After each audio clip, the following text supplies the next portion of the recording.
فني، امتحان، ما أعرف. أولاً ألف مليون شكر على هذا التكريم.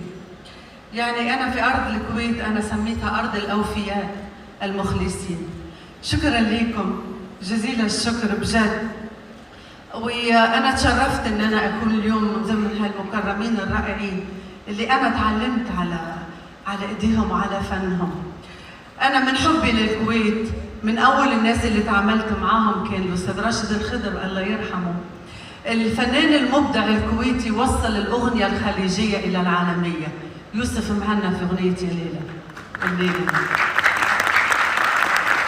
فأنا كطفلة تونسية الشعب التونسي يعشق الكويت ويحب الكويت، وأنا تعلمت من المسرح الغنائي الكويتي للرواد الكبار. فتحية لكم وألف مليون شكر على هذا التكريم.